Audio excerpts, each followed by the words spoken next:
Hello again, everybody. This is Craig Evans of Autism Hangout, and welcome to another installment of Beyond the Headlines. And today we're talking all the way over in Cambridge, England, to somebody who's making headlines not only in that country, but soon to be making headlines in this country. Autism Hangout, I'd like you to welcome Dr. Simon Baron Cohen. Welcome, Dr. Cohen. Hi, nice to be on your show. Dr. Simon Baron Cohen is Professor of Developmental Psychopathology at the University of Cambridge, and he's a Fellow at Trinity College, also in Cambridge. He holds many degrees. He is a PhD in psychology. He's the author of many publications, some technical books such as Mind Blindness and The Essential Difference. He's also written some scholarly anthologies and other papers called Understanding Other Minds and The Maladopted Mind. But most important as it relates to us as an audience of people concerned with autism, he's written a book called Autism and Asperger's Syndrome, The Facts, and then another book called Teaching Children with Autism to Mind Read. Now, where all this is exciting, what's been most exciting is his recent focus on the production of DVDs, specifically one called The Transporters, and that's what we're here to talk about today. But before we get into that, Simon, I'd like to ask you the first question is, how did you initially get into the study of autism? I started off as a teacher in a small unit for autistic children. This was back in the early 1980s, where there were just 6 children and 6 teachers. So it was an opportunity for one-to-one interaction with these kids and really getting to know the kids in detail. And after that, I went on to do a PhD at University College London, just because of a fascination with trying to understand autism.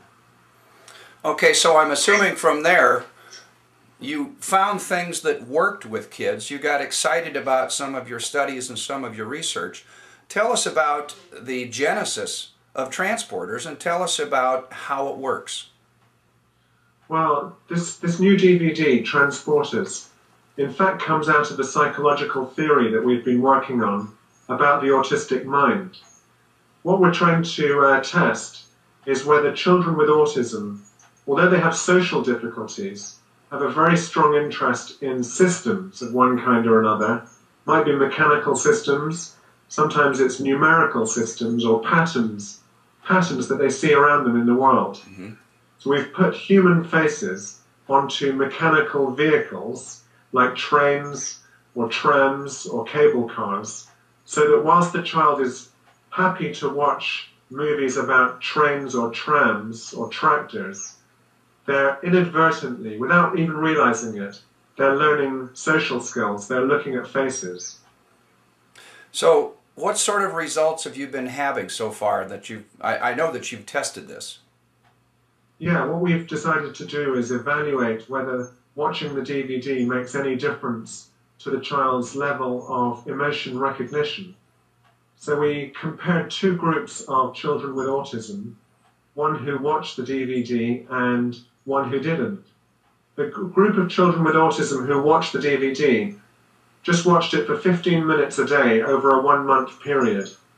And we measured their ability to recognize emotions before and after the trial. What we found was that these children who watched the DVD, they improved in their ability to recognize emotions. Just over that 1-month period, mm-hmm. They actually caught up to the level that you'd expect of a typical child. Mm-hmm. How do you come up with the particular scenarios? Maybe it would be worthwhile for you to give us a 30-second example of what a particular scenario might be. Well, on the DVD we have 15 episodes. Each episode is only 5 minutes, which is the typical length of children's TV. And it's animation.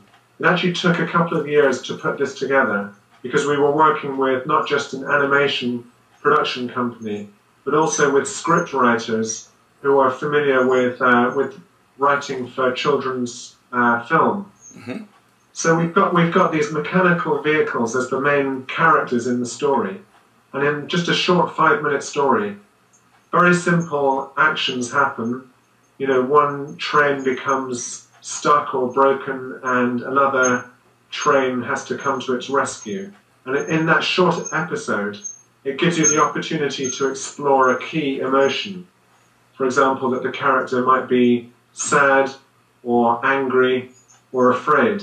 And each episode just focuses on teaching one emotion. At the end of the episode, you also have a series of questions. So obviously you've made this not only interactive for the children, but either parents or professionals that want to work with this child as well. Is that correct? Well, that's right. I mean, the DVD could just be used in a passive way, where the child simply watches the television. Or they can select to play the quizzes, which is in a different part of the DVD, if you want to make it more interactive, or if the teacher or parent wants to use it as a teaching opportunity. And the quizzes also have two levels of difficulty, an easier version and a more difficult version. Can you explain what the purpose of that might be? Well, partly this is because we envisage the DVD may be useful for children from as young as 2 or 3 years old through to 7 or 8 years old. And so we don't want the level of emotion recognition to be boring for some children who are a bit older. They may want to go a bit further in testing themselves. And this was also sponsored by the British government, is that correct? That's right. The funding for the creation of the product came from the UK government. As we all know, the British government is very, very involved with helping to include what they might consider a child that is a social disadvantage to be a part of the mainstream. And they've put money up for companies such as yours and concepts such as yours. So as this product comes to America, if somebody buys this product, can you talk about what actually happens to the monies as they go out to purchase the product?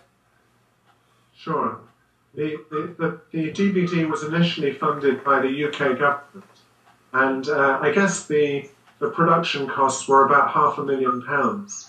So creating animation isn't cheap, and it was then distributed for free to families in the UK who had a child on the autistic spectrum.